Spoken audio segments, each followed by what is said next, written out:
I feel like a lot of people have this time to reset and kind of reevaluate maybe what's missing in their strategy for marketing, for digital marketing, and going back and looking at the value of organic in general. Public relations is on the organic side for the most part, and the paid side is great too, but once you stop the paid, it's done. You're not getting those leads every day, but organic traffic is the way I describe it is like priceless. It's actually a great time to do ads because ads are less expensive. So combining the powers, I call them the superpowers of public relations, SEO, and social, if you can optimize each part of that, you're going to get the most reach and most visibility. And, all eyeballs are on digital right now. Boom, boom, boom, boom, boom, boom. What's up, everybody? You're listening to the Hustle and Flowchart podcast with your boys, Matt Wolf and Joe Fier. Check it. Hello. Hi there. Oh, hello. Hello. Hi there. How are you? Doing well. Yeah. Very well. Very well. We just finished a great conversation. No, we're just about to start a great conversation. Well, okay. We're about to start a great conversation that we know exactly how the conversation is going to happen. Take that. Yeah. We are exactly. Psychics. Podcast psychics. Today we're talking about PR, not press releases, but public relations and using social media to get more PR. Yes. With? Who's our guest? Oh, Lisa Buyer. She's awesome. And I am absolutely serious. She is so damn awesome. All right. So she showers us with books, her books, and they're all extremely helpful. One of them we talk a lot about, Social PR Secrets, that you can actually get for free, a digital version. At thebuyergroup.com/hustle. Thebuyergroup.com/hustle. And also Digital Detox Secrets is another of her books. And then she showered us with some CBD, which was she did. Oh Hi Energetics. It's next. I think she's a advisor, partner, or something of that company. But holy moly, and we'll have the founder on that that on the show in the future sometime. But yes, but in this episode we dove into the various social media platforms and using them to get press, how to get the content that you created or content you've been featured in front of the right media people, in front of the right groups, how to use the various social media platforms. We even talked about TikTok a little bit on this episode. We talked about Facebook groups, LinkedIn, Twitter. All of the social media platforms are kind of covered, and how to leverage them to get more media representation for your brand. Yeah, I mean, it's I can put it. That's pretty good.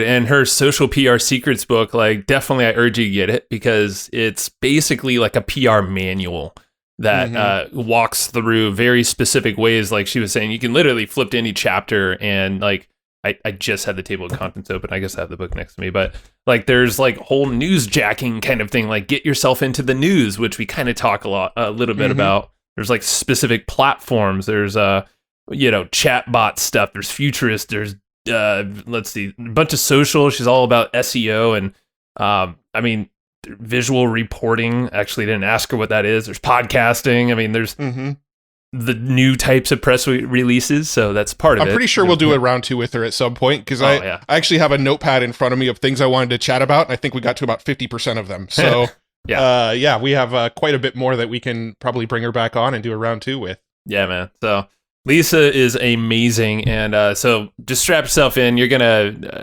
I would say this is This is more the approach we're taking in our business. Is the the outreach, the communication with other publications that can help spread our message for us, but also us helping them spread theirs. And then there's a lot of repurposing that happens, which we'll talk about that as well. So I think everyone listening to this episode, you, Susan, Jim, Jeffrey, whoever. Jim Jeffries. Jim Jeffries, you like that? He's probably listening. Probably not. Yes, probably not. So is Rogan of the Joe category. Not Joe Rogan though, is listening. So, but think about all the content that we all create without us thinking about it. A lot of times, someone will share that or feature a quote or something, or a podcast you've been on or something you've written for another blog. This is all opportunities for you to basically build up this library, and Lisa basically tells you how to take advantage of that and do it in a clever way. And there's a lot of stuff we're going to do there. All right. So let's definitely get the notes. Yes, definitely get the notes.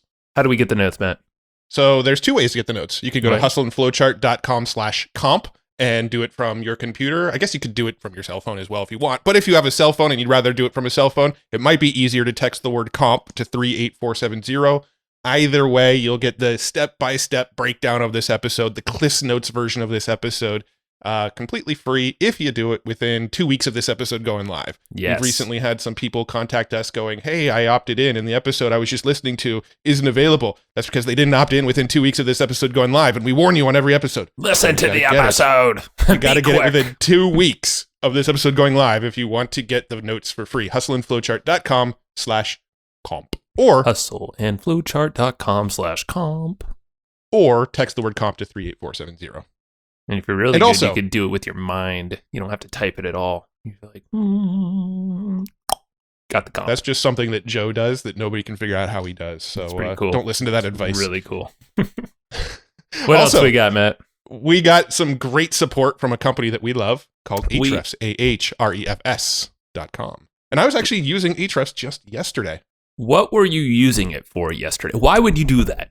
Why would I do that? Well, yesterday I was creating some YouTube ads. Right? Oh, really? And they actually have a section inside of Ahrefs where you can search for keywords on YouTube and find out what keywords you should go after. I think it's more designed for organic, but I was using it for, actually, it probably doesn't matter. But I was using it for finding keywords and content that we should put our YouTube in-stream ads in front of. We're promoting a specific product, so I was trying to find, competitors of that product. I was trying to find people who were doing reviews of that product but left monetization turned on like dum-dums, so I can advertise in front of their review with our review of the same product. Little affiliate marketing secret there. So we're using Ahrefs to sort of discover that kind of content on YouTube. Like if somebody wrote a review for a product that we're promoting and you leave monetization on, we can advertise for that same exact product as an affiliate in front of your review. So turn monetization off if you're going to be making product reviews on YouTube. That's my little tip for you. That's good. Yeah. So just leave monetization on and you'll start to see our faces everywhere. So Ahrefs.com. They've got a $7 trial for 7 days, $1 a day over at ahrefs.com. All right. So get the notes, get the book that Lisa's, all that. It's all in the show notes. If you don't remember any of these URLs, go to the show notes and we'll hook you up there. Yes, sir. Let's go chat with Miss Fier. Lisa, how are you doing? I'm doing great. How about you guys? Doing the best we can. Still in lockdown. At least working from home. Yep. What's new though? I mean, not much has changed in the work side of things, other than it's freaking busy. I feel like, like we've been doing more. Have you been? Outside of our podcast days, I feel like my day-to-day feels pretty much the same because I'm just kind of a hermit at home anyway. But podcast days are like the one day that feels different because we're not together. Yeah, I mean, not that much has changed for me as I work remote. Like my whole team is remote, so it doesn't feel that different. I actually feel busier, but it is different for like my daughter is now working, doing her school from home. So having her home all day is a little bit different, and she doesn't love it. But for me, it's okay. Yeah, I know she's in high school too, right? So it's like a senior. The seniors got robbed. Yeah, that's tough. I see these little signs around here, like my neighborhood when I'm walking around, and they're all like about the class of 2020 and da. I'm like, and they're just like, yeah, cheer them on because no one else is.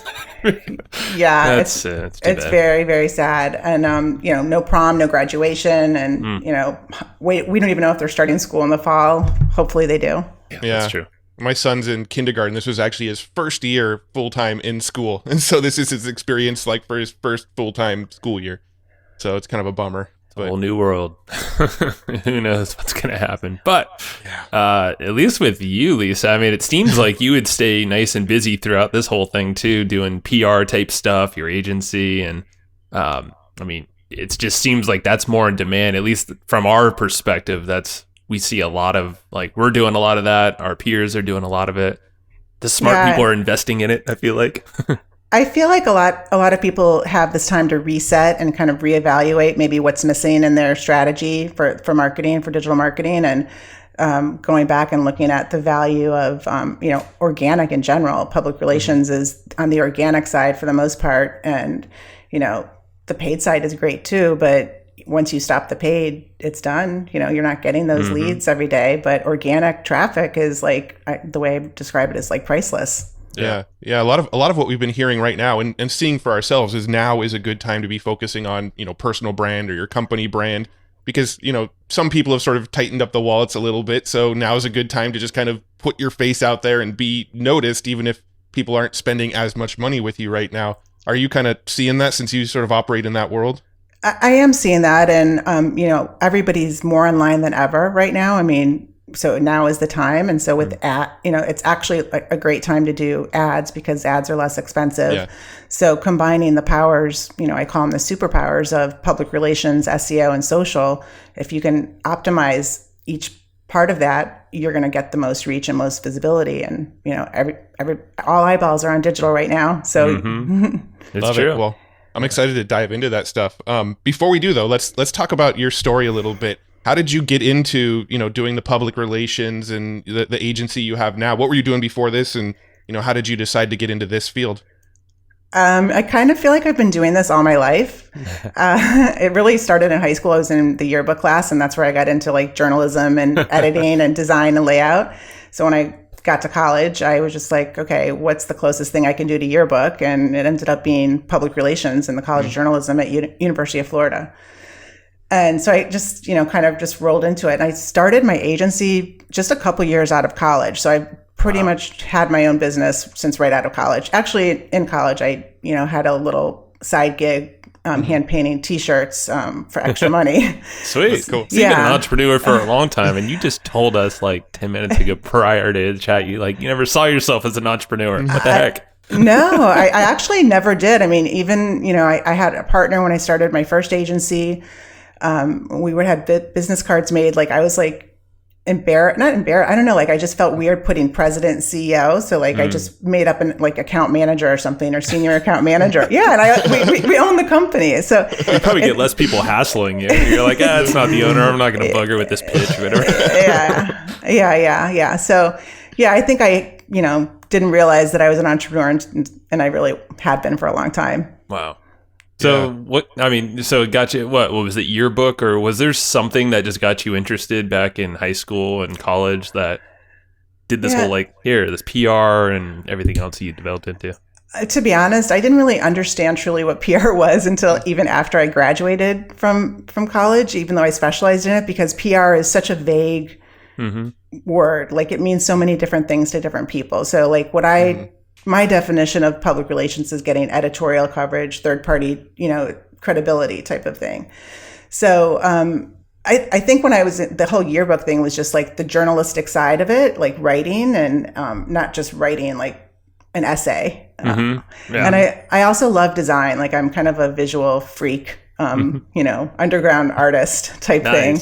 Yeah. So when I started my agency, what was really cool was that my partner was a commercial artist, and this was back, traditional PR pre-Google. And that was how we really differentiate ourselves. We weren't just a traditional PR agency getting media coverage. We also added that branding visual aspect to make things stand out and break out of the clutter and the old school print days. Yeah. Now, before we hit record, you mentioned that you never really felt like an entrepreneur. You always kind of had the imposter syndrome thing kind of going on until you discovered masterminds. Let's talk about both, the imposter syndrome and masterminds, because I know they both kind of group together with your storyline. So, why do you think, first of all, you didn't feel like an entrepreneur, even though you were sort of selling services and making money off of them? And then let's talk about the evolution of how you sort of realized I am doing this entrepreneur thing. I mean, I don't know. I think that it's also some insecurities. You don't really have the confidence that you deserve that title. Did you really do enough? Are you there yet to call yourself an entrepreneur? Did you make that mark? And you're comparing yourself to other people. And, I took this pivot from traditional PR to more getting into the internet marketing space, because when everything was going digital, I had my clients asking me questions that I didn't know the answer to, like about PPC, things out of my scope at the time. And so I was like, okay, I have to learn this because I don't want to not know the answer. So I started going to internet marketing conferences, and I was like, I felt like I just received my master's degree in public relations by going to, diving into internet marketing and SEO. And around that time, I was just going to these conferences. I got asked to speak at a conference, and I wasn't a speaker at the time. And I was just like, looking over my shoulder, like, who, you want me to speak? I'm not an expert. And, I started getting on this speaking circuit of being an expert in how to combine public relations, SEO, and social. So, doing that, like, kind of gave me a little bit more confidence that I could call myself an expert now. I wasn't an entrepreneur yet. You're at expert level now. You're growing. And this is to yourself, obviously, from the outside. People are like, oh, Lisa's myself. Shit. I did not think that at all. And, then I was like, okay, I have to write a book, because I was saying the same thing over when I was in the early days of combining PR with SEO and social media. Businesses were like, what? Like, why would I do that? I just want media outreach. So it was like, just this education process that I just said, let me just put it all into a book and call it Social PR Secrets, and just say, here, see if you want to work with me. This is what I'm talking about. You can, so it was more of an educational piece, but it was almost like, okay, I have to write a book to call myself, an authoritative source. Like, I have to have that credential. And it's just like, it goes on and on and on, Well, these are like, it's really interesting that you're saying this, because it's like layers of your optimization. I know that's your thing, is like, but you're optimizing yourself, and this was you becoming your own, in this space. Yeah, definitely. And, the word imposter syndrome, I didn't know that. I really didn't know that phrase. And like for the past 10 years or, 15 years, when I'm going on, speaking of, webinars and events, like, I would get this, like, who am I fooling? Like, I'm not the person that should, I don't really know enough to be standing here, all that goes in your head. And like, and then I was invited to Baby Bathwater, which is a mastermind a few years ago. And I started feeling like I could relate to these people, and these people could relate to me, and I'm not in this alone. Like, this is what other entrepreneurs feel, and it's okay. And it's part of growth, and so that really was a kind of a life-changing point, I think, in my entrepreneur, well, you were saying that, like, like going into these mastermind, because like Matt and I have experienced this as well, not with Baby Bathwater, but just any mastermind. It seems like we're all kind of in the same boat, or maybe not the same boat together, but the same kind of scenarios, riding this thing out in our own way. But at the underlying thing, it's like imposter syndrome is almost like healthy, I feel like, from the conversations we've had with a lot of folks, because it makes you want to evolve and optimize yourself. Yeah. Have you kind of experienced that? Oh, for sure. Once I kind of realized that was an okay way to be, and it's actually part of growth, you embrace it, and you feel like you're not embarrassed, and like, everybody actually gets anxious before little and big things, and it's just, it's normal. It's just part of the journey. So that has been, huge. And I went to you guys had your mastermind at Podfest, and that was super insightful, and like it helped me have like an aha moment that if you're not like huddled up, like we were huddled up for the day, so it was like 7 hours in a room. You build relationships, like, that continue on, and we're all in a Facebook group together now. And it's just, you have community. I think that's like a key word, is that you develop these like micro communities that, like certain things I know I could reach out to you guys for professionally and personally, like, and it's like, no worries, like I got you type thing. And, that's what the whole, if you're in the right mastermind, I have, it's not like I'm a mastermind junkie. Some people are. Some people are, yeah. When I hear the number of masterminds some of my friends are part of, I'm like, okay. Yeah, at some point you actually have to get some work done. Yeah, exactly. Are you getting anything out of any of them, or are you just like, it's like a seminar junkie, same idea. Yeah, and it's, you want to be able to give too. And if you're part of too many communities or mastermind groups, how can you keep up and really be able to get and give, the ask and give thing. It just becomes too fractured or too fragmented that you can't really be able to give as much as you're able to if you're more focused. I mean, yeah, and I like Matt and I are actively trimming the different commitments that we're putting out there. It's very simple right now in lockdown, where everyone's like, "Hey, we should do a Zoom meetup, like a mastermind together here. We should do a happy hour here," and then it's very simple to. I mean, especially now, like your calendar to just like fill up with these things, which is great. But at the same time, it's like, okay, are you having thinking time in there? Are you doing? Are you working? Are you actually like pursuing the goal? Or are you just talking about it all day long? So, when the whole lockdown thing started, I think we sort of overcommitted, thinking, oh, it's just a Zoom call, So we were getting on all sorts of masterminds and doing all sorts of stuff on Zoom, and we had to sort of back out because we realized, it's easy during lockdown to think, let's just jump on this Zoom call. It's just an hour here, an hour there. Next thing we know, we're looking at our calendar, and it's like, we spent 9 hours in Zoom calls last week, Yeah. So. And I mean, it's all about creating space and like making sure that you have like that blank space, that white space in your day or in your, week or month or in your, your business life or personal life. Because if you're just booked and scheduled, which I feel like before this lockdown, everybody didn't realize how overscheduled they were. There's not one person that I've talked to, like, mostly like entrepreneur, but everybody I talk to is actually happy to have a reset. It's unfortunate. Like there's a lot of people that have lost their jobs, and it's not a good thing, but you do realize like how overscheduled we all were. And, it's kind of like prioritizing now is a little bit easier. Well, I'm kind of curious actually about that, because if you looked at my board over here, you'd think I look like a madman because there's like writing everywhere.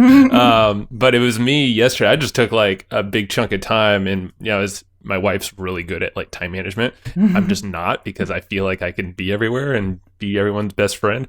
But like I have so many tasks, and then like the time commitments, I'm like, holy crap, I got to cut like more than half of it, or at least optimize more than half of what I'm doing.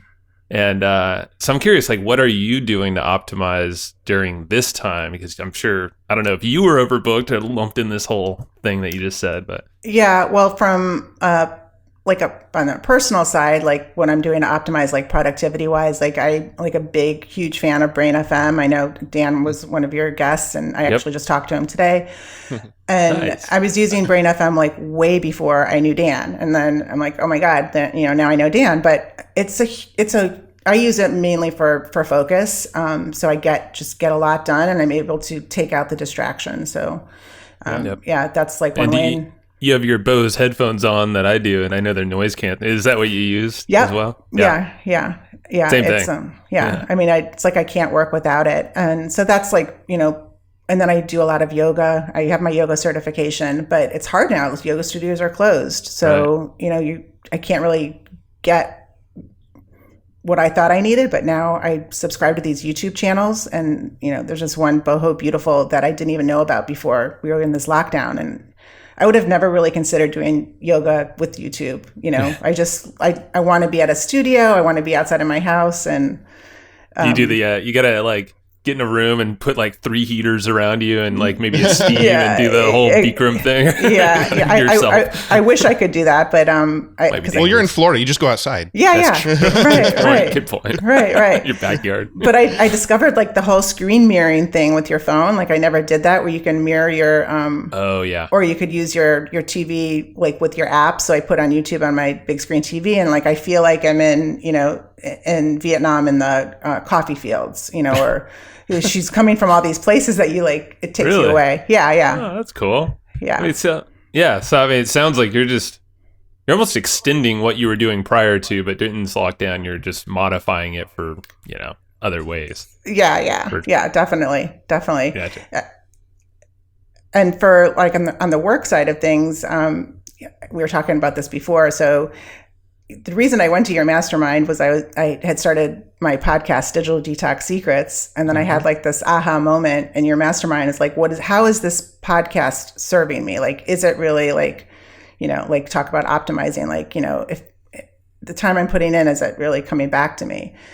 And what I realized is that Social PR Secrets, the book, the 4th edition that we, is really, going to serve me from a business standpoint, because that is where my expertise is. So I just came up with the idea I started the wrong podcast. No, but it's good though. You're able to pivot, and it's not like that dies, but you're lumping them together, right? Exactly. That was the part of the journey of, where I should be now. So now I've started the podcast, Social PR Secrets, and Digital Detox Secrets is kind of the encore show. People want to talk about work-life balance, they can talk about it, and I'll put it as part of that show. But at the beginning, I'm like, oh no, I'm starting at episode 1. And I realized that, everybody has to have an episode 1. So it's not a bad thing. But and it's probably going to be ugly. It's probably not super smooth. Yeah. Exactly. But what I realized is that I remembered. Okay. So I taught a class at University of Florida for about 2 or 3 years on social media management. And each week I would have a guest speaker that I would interview on YouTube for the class. And it was like Peter Shankman, Guy Kawasaki a couple times, David Meerman Scott like 3 times. So these big names in the PR industry and marketing industry. Dennis Yu was every semester. And so I'm like, okay, this is all still valuable information. So I went back and I had my assistant go through all my private Facebook groups that I did these interviews in, YouTube, and it ended up I had 65 interviews. With people like Guy Kawasaki, which I saw, or Kawasaki, Jesus, I always blend it. And I saw he did the foreword for your Social PR Secrets as well. Yeah. It's super fortunate. Yeah, I worked with him on, he's the Canva evangelist. And so I was one of the first ones on Canva and a big power user, so I helped them, with content and things like that. I mean, he did Apple and all that stuff. He was doing evangelist stuff there prior to even that, so it's huge name. Yeah, it was, and so I took those episodes and I took those interviews, and after slicing and dicing, I'm starting. I'm going to have 50 episodes from the past, from the archives, from the Lisa Buyer vault, we'll call it. Yeah. And, then I've been interviewing in the past month, new episodes, new interviews, so that, it's going to, have 65 episodes. And I thought I was starting at 1. So my point is people don't realize how much content they might have to repurpose into, let's say, a podcast or some sort of marketing content. Yeah. So I think there's a handful of things. So I have your Social PR Secrets book in front of me. Okay. People can't see it. But so I just wanted to give you a quick shout out because how many pages are in this thing? There's over 375. It's close to 400 pages. You said you want to give this away for free too. thebuyergroup.com/hustle. I just wanted to throw that out there since we're throwing the name of the book out so much. Yeah. So someone want to grab it, go get it. It's literally a Bible, a manual of PR, but mixed in with social SEO and all this cool stuff. I just wanted to say that. I didn't want to distract from everything. Thank you. Yeah. I mean, the feedback that I get from Social PR Secrets is that literally it's so actionable. You can just pick a chapter that might be the best chapter that's the best match for you. Mm-hmm. And you'll be able to immediately start implementing something. Yeah. So cool. Well, maybe we should start digging into some of the PR secrets kind of stuff.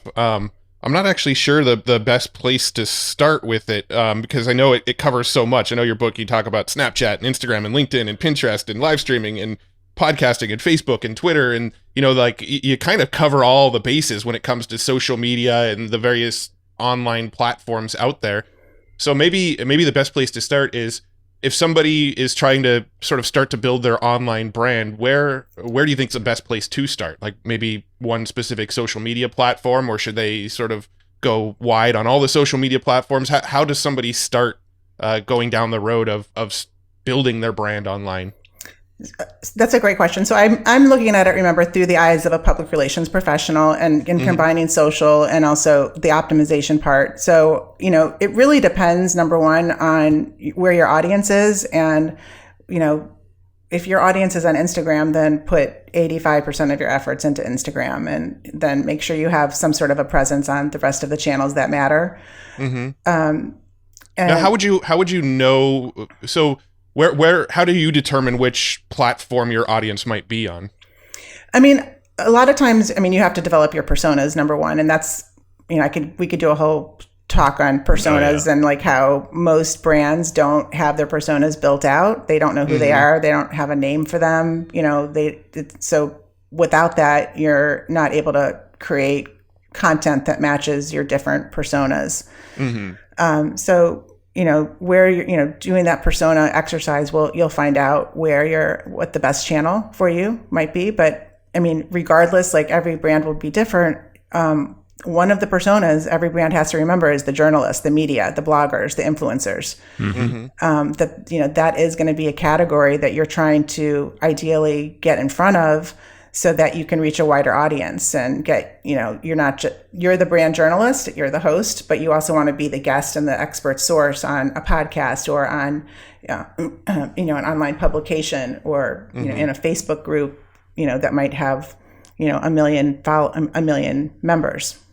Gotcha. So are you using the various social media platforms as a tool to grow your brand amongst people that follow you on social media, or are you using the social media platform to get yourself in front of these various medias? Like, are you using social media to get in front of podcasters, bloggers, TV show personalities, things like that? Or is it kind of a combo of both? It's a combo of both. There's one way where you're using social media to basically as a media relations tool. So you're interacting with finding out where the journalists that you're targeting are most active. Is it LinkedIn or is it Twitter or, usually it's not Facebook, but, making sure that is your media relations tool. That, the days of picking up the phone and pitching for a story are pretty much gone. Everything happens in the DM and building relationships through that. And, so having that strategy as part of your social media strategy is super important. It is the media outreach of today, but media outreach from a traditional standpoint still has its place. So I don't want to insinuate that there's not a place for traditional media outreach, but it's just now a blend. And just kind of taking it one step further, if you did get coverage in by a podcast or any type of media coverage, taking that and repackaging it and repurposing it and using that as third-party credibility for your audience to see that you were interviewed by XYZ, and that it gives you the opportunity to sell without selling. So we'll take some media coverage for clients and we'll completely repackage it, repurpose it as a blog post, make sure that that their customers and prospects know that they were featured on this, by Hustle and Flowchart or, whatever the medium is. Yeah.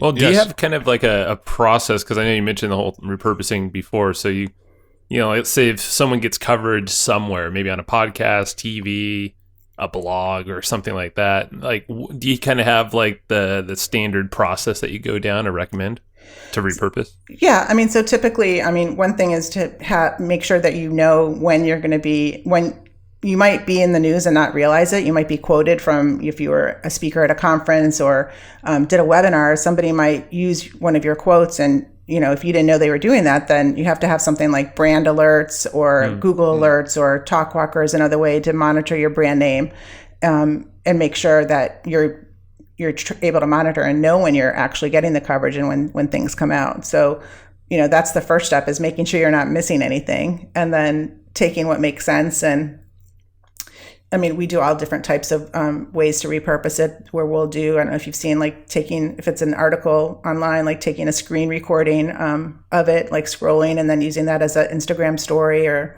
that's Facebook a good idea. story. Yeah. I haven't thought about that. Oh my God, we could do that all day long. There's so much content. That's cool. Okay. Yeah. So that's a good example right there. Just screen record a blog post or some feature that you might have received, even if I bet you could do that of just other, mentions about your stuff on Instagram. It's like Instagram and Instagram. Yeah. Yeah. Just making sure that the visual is there. Okay. This person was quoted in Vogue, let's just say, or People Magazine. And, then you could put the link in the bio to the actual article. We like to recommend to actually repurpose it as a blog post, XYZ was featured in People magazine, or as Ohio Energetics was featured in CBD Today.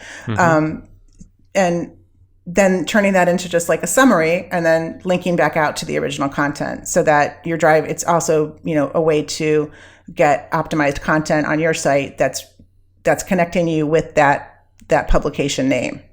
So, gotcha. Optimizing it with the keywords of the publication or the host name, along with maybe the CEO that was interviewed. And so you're able to optimize when people are searching, they'll go to your website maybe before they actually go to the actual publication. Maybe not, at least you're showing up in search results.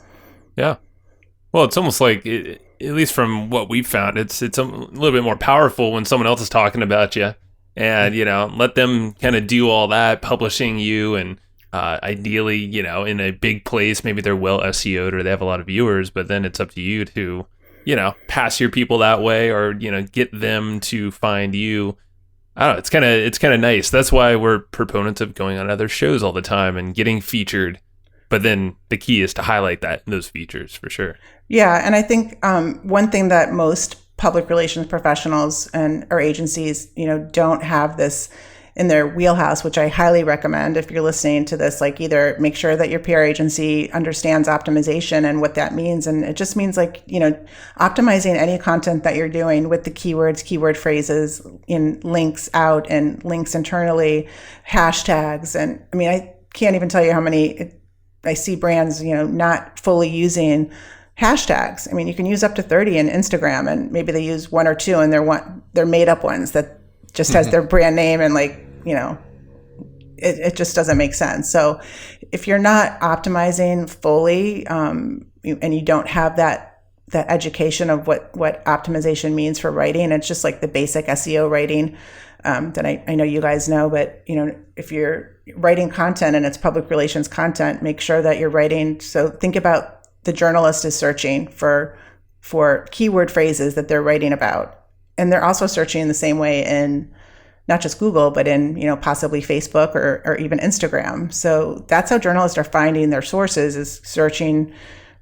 There's a couple of reports by Tech Group. They do it every year. They interview journalists and find out different, what's their biggest pet peeve or what's the biggest miss for brands. And one of the statistics is that 100% of journalists said that they either start or end their research using Google and using keyword phrases. Oh, wow. So it's all about SEO and just showing up and some social as well. I mean, and not in a spammy way, but I mean, if you're going to write content, might as well have it optimized. Right. Taking that extra step. Yeah.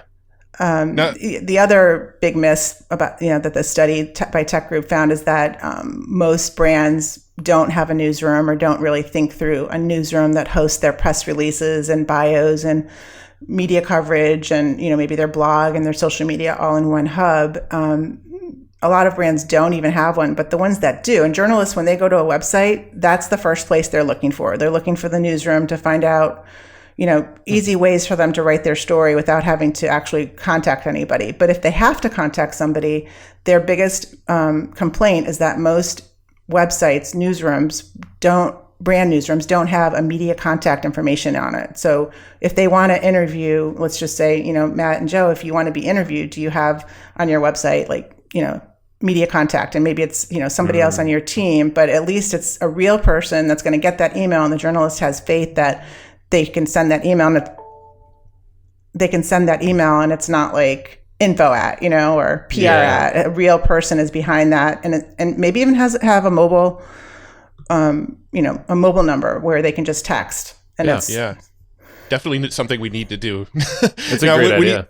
When you say newsroom, I just want to clarify. So when you say newsroom, that's kind of like a page on your site that shows, articles you've been featured on, podcasts you've been on, that kind of thing. Is that sort of what that means? Yeah. So it's kind of it's the hub of any press releases that you've done, media coverage, maybe the top 3 blog posts, articles, research, easy access to your bio, both of your bios, and, easy access to a headshot, easy access to the about or fact sheet on the company, so that it's, you're providing the journalist access to all of the tools they need to write a story that, then by the time if they want to interview, they have a decent amount of background where it's not redundant.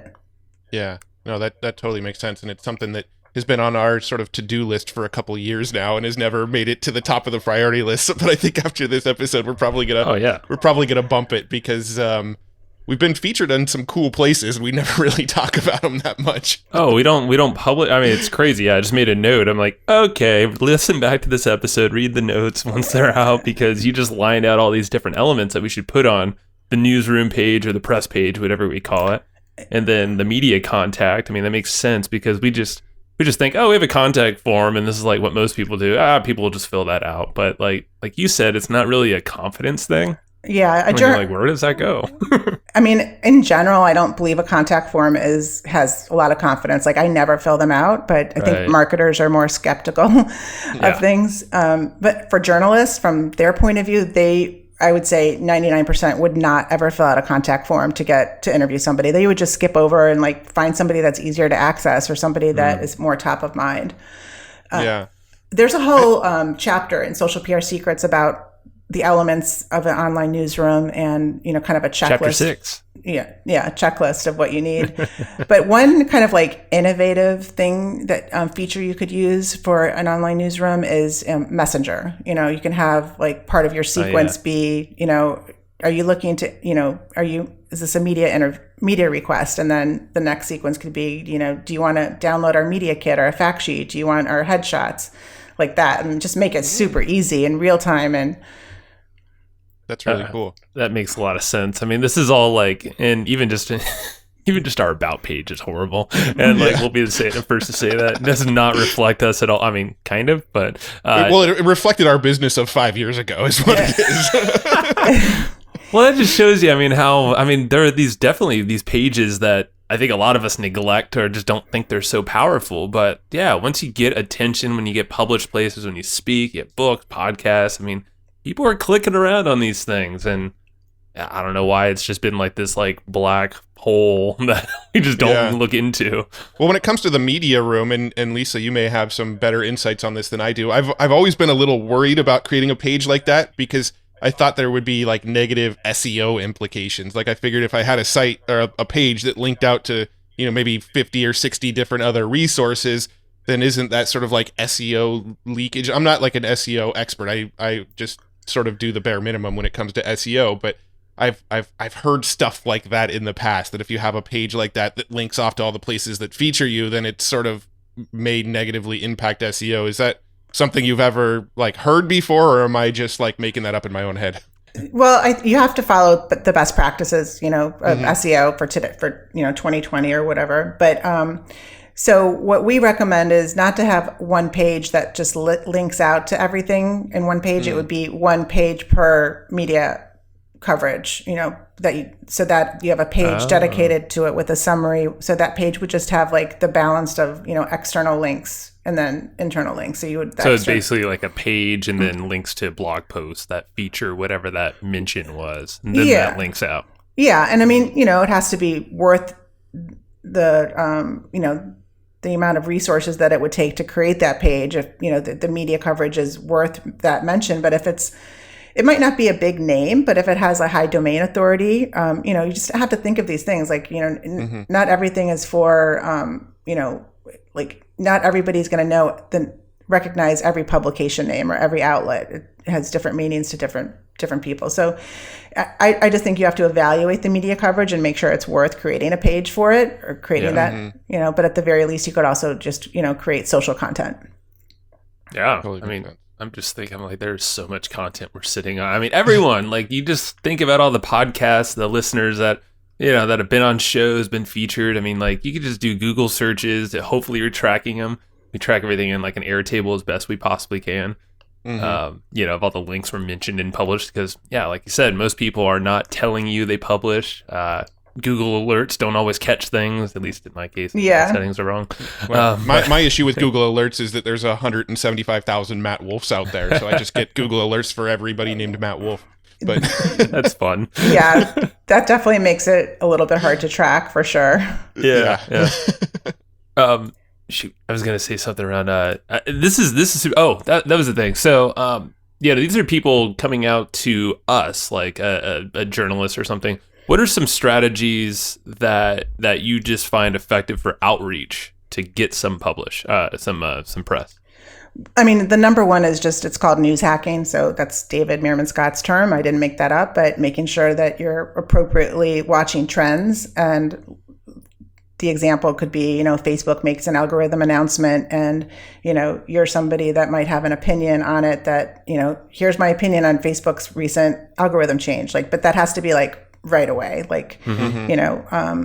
COVID is another example that there's every single angle is COVID right now in the media, whatever. So where do you state those opinions? So let's say we've got an opinion on a latest algorithm update in Facebook or something. Where would I go and sort of make that opinion known so that it actually gets picked up by any sort of media sources? Yeah. So the first step is just creating just a very short list of journalists that, would be a good match for you that your brand matches with.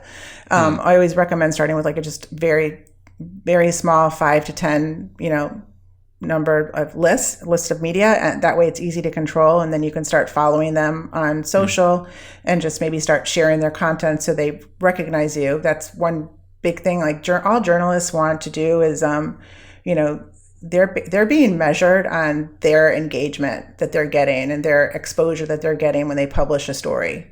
So, I don't know if you've heard this before, but even in the TV newsrooms, the anchors, they have boards up that show, how much engagement each one of them gets, the reporters get. And it's wow. A leader. Yeah, it's crazy. I didn't know that. Yeah. Because I know they all have their own Twitter accounts and Instagrams now, that are within the news. So I'm sure that probably plays into it all as well. Yeah, it's super competitive. So, not just the TV stations encourage that and require that, but, they want their reporters and their writers to have a following so that they can take advantage of that following and get engagement. So it's hard. Imagine you're, a young journalist starting out on social media right now. It's hard to get followers regardless. So if you're sharing their content that is just, content that they're writing about, they're probably going to recognize you because they're just trying to grow their audience too.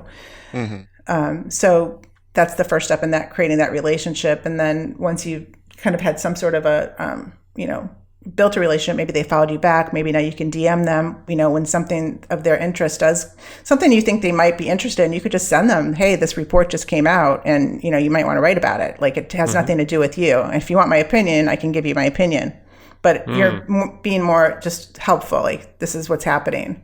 Yeah, hey, I thought you should be aware of this if you haven't seen it already. And hey, I happen to have a lot of experience and some perspectives on this. I'm happy to share them. Yeah. It all starts, it's like the giving tree, it starts with giving. And, that is what this most successful media outreach will come from that. And everybody will be like, oh, but do you have the relationships? That's the biggest, hottest question is, do you have contacts with, whatever the outlet is? And it's impossible right now today to have relationships with every single media contact on a brand's wish list, but it's not hard to develop a relationship with somebody as long as you can show them that, there's a match, you're adding value to them. And that's where it all starts. So, it is about relationships, but it's also about building those relationships. And, you can build a relationship on social a lot easier than you could before we had social. Oh my gosh. Yeah. It seems it's really important to just kind of understand the motivations behind these various reporters and these various, media agencies. If you understand their motives and what they're trying to accomplish, which is sort of getting more visibility on their stuff, you can sort of lean into what's in it for them. And I guess, that's another reason that it's important to also focus on building kind of your own social media following, right? If a media platform sees oh, this person has 100,000 Twitter followers, if I write about them, there's a chance they might share this article with these 100,000 Twitter followers. So it seems like there's something to be said for actually growing that social media presence for yourself as well in order to get featured by the media. Am I on the right track there a little bit too? Yeah, definitely. It definitely matters. It definitely, that's why it's hard today if you're just starting out, because you're judged. So, you're judged by the number of your followers, in a lot of cases. It's becoming a little bit, I would say, less of a syndrome or a stigma. I mean, to not have a huge following, because there's, the whole term micro influencers. Like if your following is small but powerful, that's really all that matters. If you have a tribe that is, a quality tribe, and that's number one today. I mean, when Twitter first came out, it was really easy to get followers. And so if you were, just starting out with Twitter, like you probably have, hundreds of thousands of followers because they're easier to get. But that doesn't really mean anything, like it does and it doesn't. Like LinkedIn followers in a way. It's like, geez, I get like 10 a day or more. I don't know. And I'm just like, who are these people? Yeah. Well, I mean, like we've had people on the podcast that have like 100,000 Twitter followers. They tweet about the episode and drive 2 clicks, so true. it doesn't really mean a lot. Yeah. I mean, when we also help our clients with influencer programs for PR. So when we're researching and vetting influencers, it's more about the engagement than about the quantity of followers, that we look at when we're identifying. So it's the whole quantity thing and number of likes thing can get like out of control. Yeah. Do you have any social media platforms that you really sort of dig right now that you're kind of excited about seeing some good results for clients with? As far as channels or just like platforms to the social media platform, like, is there any platform that maybe is not too talked about right now that you're seeing some good results with? I know. So for example, on this podcast, we've interviewed a handful of people that have said LinkedIn is just really, really working well for them right now for, driving brand attention and even driving traffic to their website. And so Joe and I have been experimenting more and more with LinkedIn. So I'm curious if there's any social media platforms where you're seeing some decent traction with that maybe isn't sort of mainstream yet. I mean, LinkedIn, I think, in my opinion, does have the most opportunity right now organically. And, I'm all about like the organic side because of PR. So I do believe that LinkedIn, like there's still probably another 6 months to a year to really, really hack the hell out of LinkedIn in a good way.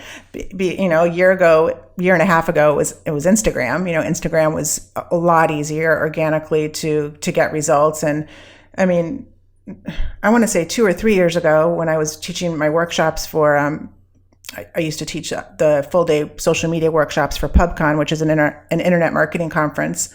Yep. 1 year it was on Instagram, like, okay, who should be on Instagram? So if you're a photographer, a model, retail, like the jewelry, like those are the obvious brands to be on Instagram. Then the following year, it was like all brands on board. No matter what brand, what type of industry you're in, everybody's on Instagram. And that's when things started getting not as easy because everybody's on Instagram. But they wanted money. The platform is like, hey, pay us. Exactly, and I mean, basically, like Instagram is like the new website in a lot of ways. Like you can just tell your story and report your news and communicate with your community all on Instagram. Facebook also in some ways, but it's just not as simple. Yeah, right. I mean, with Facebook right now, what Joe and I are seeing is groups specifically are, you can tell Facebook is really sort of making their algorithms favor the groups quite a bit. Because when we do stuff with our group, we get good interaction. When we do stuff with our fan page, crickets. Kind of crickets. With our personal profile, we still get some good engagement on our personal profiles. But from a business perspective, the Facebook group seems to have the most traction for us on Facebook. Yeah. Yeah, I mean, I definitely agree, and I participate more in groups than pages, just from being on the consumer side of things. Yeah. But I do agree with Molly's advice about starting on your Facebook page because that's public to everybody, and then sharing that to the group. Because if you start on your group and then it kind of like dies there. So we've been doing that a little better at that now. Yeah, I was thinking, okay, you could start on the layer outside on the page, but then distribute that to the group or other groups, maybe. I mean, well, also if you post something to the page and it works well, you can always advertise to that. Where if you put it into the group and it gets a lot of engagement, you can't get any additional traction through paying for advertising. 100%. And it wasn't until I listened to that episode that it sounds so simple, like, but it everybody I think struggles. Like, where do you publish first? Do you publish separately everywhere? Do you? But I mean, just starting with the page and then going out to the groups, if that it just brilliant. And but it's those, you have to kind of, people look at Facebook and they're just like, oh, it's so complicated. It is complicated, but like if you just follow some simple like processes, it really isn't complicated, and you really can get a lot of return on investment organically and blending paid. I mean, I'm a big fan of taking the public relations into the paid side of Facebook and leveraging that. Yeah. Now, do you ever recommend that people, if let's say they're featured on like a third party publication, this is something that we used to do when we had more of an agency style business. We would find, we had a client that had an article written about them on Huffington Post. So we went and took that article from Huffington Post, we put it on Facebook, and we ran ads to it. And some of those ads were targeting like people that we knew worked at other media publications to show like, hey, we're getting featured in Huffington Post. So now we're advertising and making sure you're seeing, like, these other media publications are seeing the fact that this publication's publishing us. So maybe you should too. Is that kind of a piece of the strategy as well? 100%. I mean, I would recommend doing that. Just, that what we were talking about earlier, where the journalist is trying to build their following. Like if you, not that you're buying your way into it, but if after the fact, once something is published, you are like, hey, I'm going to put some paid behind it to help this get more exposure. It's a win-win. The publication is getting basically, free paid traffic that's very targeted. The journalist is getting more exposure to their article, and, you're getting that proof, that third-party credibility that you're, this is an ad from that you were, quoted in a third-party article or whatever the case may be. So yeah, I mean, I think that is definitely, a very smart modern day PR strategy. I mean, you mentioned Dennis Yu, used to speak at your things. You could totally do like a Dennis Yu $1 a day Facebook strategy, ad strategy, and target a publication's following, and the publication itself. Ideally, you want to show the reporters there, maybe the reporter themselves, like, hey, look at this. This is your article, or these are other articles, and just run those $1 a day. I mean, 100%. And that's exactly when Dennis was he was a guest at my class I taught at UF, probably every semester. And that was what we talked about, is leveraging the $1 a day concept with public relations specifically, whether you're targeting the journalist, the publication, there's different ways to slice it and dice it, but and you could do that on Instagram, other platforms, not just Facebook. I know Dennis talks about, you could take that to LinkedIn. And if that's where your people are, or if it's easier to target the folks like at a journalist, a publication that you want to get featured in, do it. Yeah. With LinkedIn though, it's the $1 a day isn't really possible. I don't think it's so expensive to advertise on LinkedIn Gotcha. Yeah. So, I mean, it could be a form of it, but it's, LinkedIn is definitely more expensive, but right now the opportunity with LinkedIn is, I see it as like more in the organic side. And then the paid side is starting to get a little bit more user-friendly and sophisticated, where we could slice and dice things I'm talking more from a media outreach standpoint. Nice. Yeah. Okay. That's good to know. Now, I feel like the probably the most talked about sort of up and coming social media platform right now is TikTok. Have you ventured down that avenue at all yet? I mean, so my thing is like, I have to try out everything before I can really like talk about it or whatever. So right when TikTok came out, I signed up and I, follow it. I don't have any clients that it's a good match for their audience. I kind of see it as like the latest Snapchat type of thing, but I think it's very, very cool. And like from a storytelling standpoint, I can't remember the guy's name. That's the comedian that I follow on TikTok. He's hilarious. He's like plays like the mom of a middle schooler and the parent of the high schooler. He's so funny. So I mean, it's like very entertaining. But from a PR perspective, the way that we're using TikTok, for example, with clients is instead of having them start an account, we're looking at their influencers that are on TikTok and sharing content to their audience, to the influencers' audience on TikTok, and let them do the hard work and heavy lifting and not have to manage the TikTok account and grow an audience. So you're basically, so you're just sharing some creation with an influencer that's likely to publish it to their audience and then, share that. Or they would just talk about, if they're one of our official influencers for one of our clients, they would just, every month we have a theme and, they'll create content based on that theme and, talk about the brand. All right. Now you got me thinking about influencers, because on this like mad mess of writing, that the mixture of me breaking down my time, but also like late last night, I just started brain dumping all these ideas. I don't know. It's always like midnight, 1 a.m. I'm like, I got an idea. But influencers, go ahead. Yeah. Well, I mean, one very cool thing I love about TikTok, have you guys experimented on it? Are you on it? Not at all. I have a TikTok account. I've kind of gone down some rabbit holes and watched, some Gary Vaynerchuk and some videos from like The Rock and people like that, but I haven't done much with it. Well, I kind of love it for the sense that I used to do this when Snapchat first came out, and just using it to create content. Like there's so many cool like filters and ways that you can create like the videos. So you can create super creative content very easily just using the TikTok app, and then take it and like republish it across different, your main social channels. So if you just look at it for that, like a really creative way to create content, and then take it on to Twitter or Facebook, it's still going to have the TikTok timestamp, but it's fine. Yeah, no one cares. I mean, you can. I mean, it's the same size as like an Instagram story too. So I imagine you can like post it places like that as well. And yeah, clever. Yeah, definitely. I mean, when Snapchat first came out, that's what I just loved about it. Is just I could just create, like, it was so easy to use, like stickers and filters, and they just were so ahead of their game. Like I couldn't quite grasp at the time when Snapchat came out, like just how things, it doesn't last, because like you just want to archive everything. You want to save everything. You want to go back and be able to go back. Yeah. But I mean, now fast forward to today, like how brilliant was Snapchat, and now we have Instagram stories and Facebook stories, and and now YouTube has them too. Yeah. I think YouTube, I don't know if they call them stories, but YouTube has the same thing now too. Oh my God. Yeah. And the filters and the stickers and just, everything that Snapchat was all about. I mean, just look at like, TikTok is like another, kind of, I don't know. Evolution, I guess. Yeah.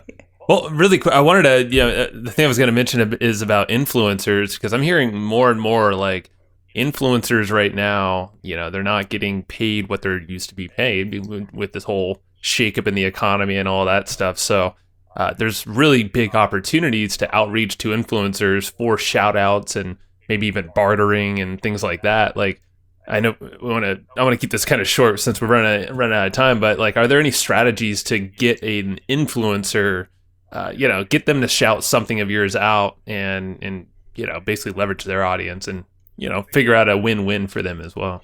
If you just look at influencers like the same way we were talking about creating the relationship with the media, and they don't have to have a huge following if they have a great, a good match of an audience. But, it could be, some of the scenarios that we work with clients on as part of the public relations strategy, is the influencer, using the influencers to get PR, and also they're also part of kind of our entourage of, when we have an opportunity for a story, it's not necessarily the CEO of the brand that's being quoted. It might be one of the influencers, so that there's a user or a customer, third party thing. That we're able to provide to the media. So we're just helping them do their homework.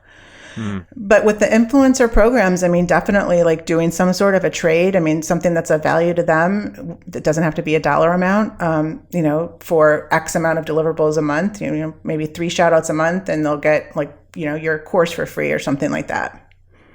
See, that's cool. Yeah. And that was, I didn't think about course, but I was like, yeah, you could feature them on the podcast, or you can feature them anywhere else. And and there's just so many cool barter opportunities. I have this in my head from Jay Abraham when we spoke with him a few weeks ago. He's just like, it's barter country. Like, you go crazy right now. Like, there's so much opportunity. And definitely. And influencers. And also just the whole, I mean, I'm just starting to get into the whole affiliate marketing space, but, combining influencers with affiliate programs is huge. And it's like you're reading my whiteboard. That was one of the things. And I don't know why, but it's very hard it was very hard for me to wrap my brain, and I'm still learning every day about about affiliate marketing.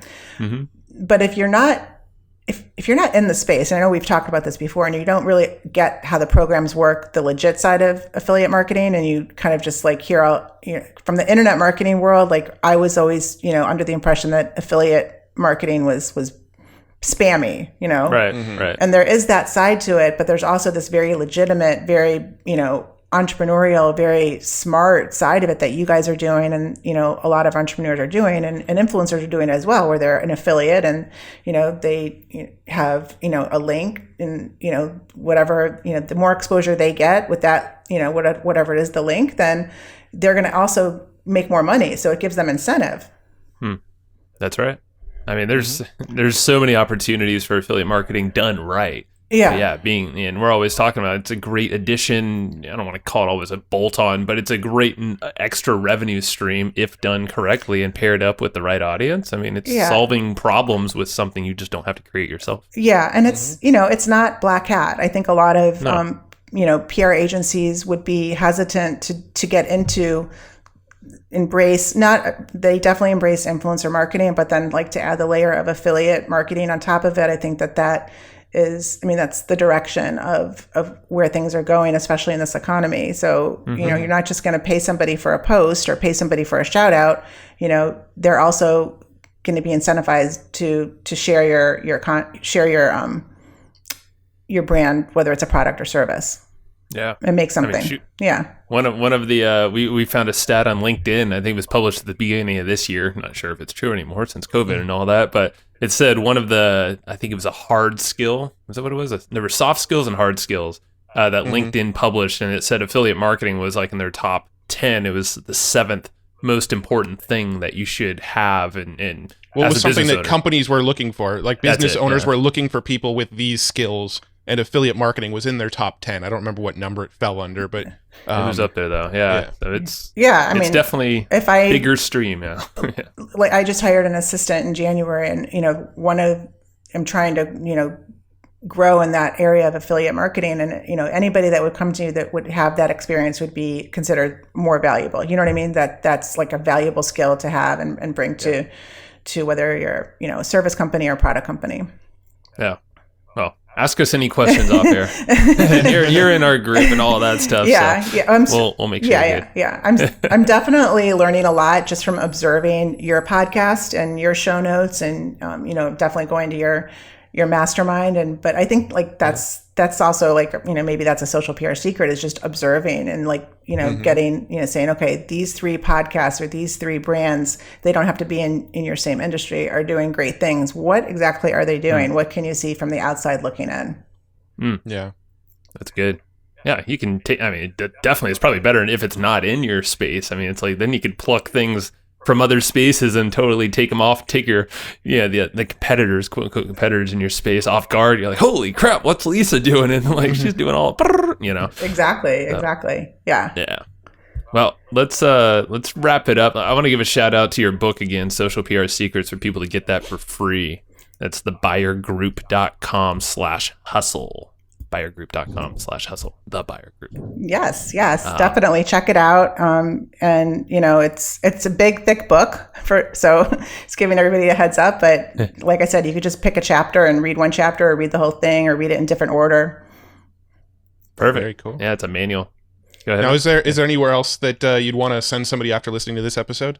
Or is that just the best place to go? They'll kind of hear from you after that. Well, if they want the that download, it's the buyergroup.com/hustle. My podcast, the extension of Social PR Secrets, the book, is now the podcast. So it's socialprsecrets.com if you want to subscribe to that. And I would be really happy to have you subscribe to it.